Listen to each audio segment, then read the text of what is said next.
High প্রিয়ন, কি অবস্থা সবার? একা একা রাস্তা দিয়ে হেঁটে যাচ্ছি, যদিও ভয় লাগছে না, because it is an independent country for everyone. আজকে কিছু বিষয় নিয়ে কথা বলতে চাচ্ছিলাম।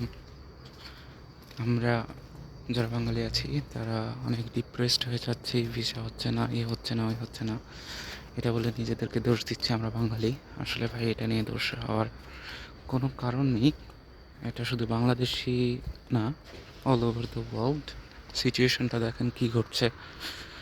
আমরা আসলে খারাপ জিনিসটাকে বিশ্বাস করি আর খারাপ জিনিসটাকে অ্যাকসেপ্ট করি, ভালো জিনিসটাকে আমরা কখনো চিন্তাও করি না। এই বলে আমরা নিজেদেরকে দোষ দিই, আমরা বাঙালি। আরে ভাই, মানুষ যেই দেশে জন্ম, ভাই বিশ্বাস করবেন না, ওই দেশের মতো শান্তি আপনি বিশ্বের কোথাও পাবেন না। আপনি যেই দেশে জন্ম নিয়েছেন, either Bangladesh, either any other countries, আপনি যে দেশে জন্ম নিয়েছেন সেই দেশের মতো শান্তি আপনি কোথাও পাবেন না। আচ্ছা, আপনি মানুষ হয়ে জন্ম নিয়েছেন, এখন কি আপনি রিগ্রেট ফিল করেন যে আপনি মানুষ হয়ে জন্ম নিয়েছেন? কেন অন্য কিছু হয়ে জন্ম নিলে ভালো হইতো?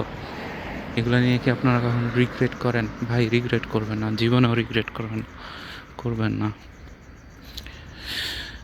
বিদেশের লাইফ সত্যি অনেক সুন্দর, কিন্তু ডিপ্রেসড। এই ডিপ্রেসডের কথা হয়তো অনেকেই বলবে না,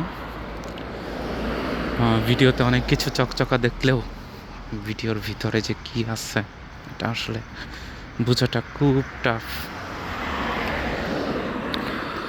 আপনি একটা জিনিস দেখবেন, ইন্টারন্যাশনাল স্টুডেন্টসরা মোস্ট অফ দ্য কেসেস তারা ভিডিও বানায়। ভিডিও ছাড়া কেন বানায় বলেন তো?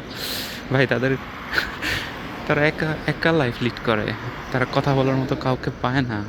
দ্যাটস ওয়াই তারা ক্যামেরার সামনে কথা বলে, তাদের এক্সপ্রেশনগুলো তারা ক্যাপচার্ড করে।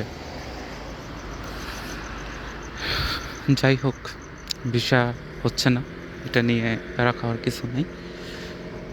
এখন হয়তো হচ্ছে না, পরে হবে। এই তো সবাই ভালো থাকেন, সবার জন্য শুভকামনা রইল। No tension, life become easy.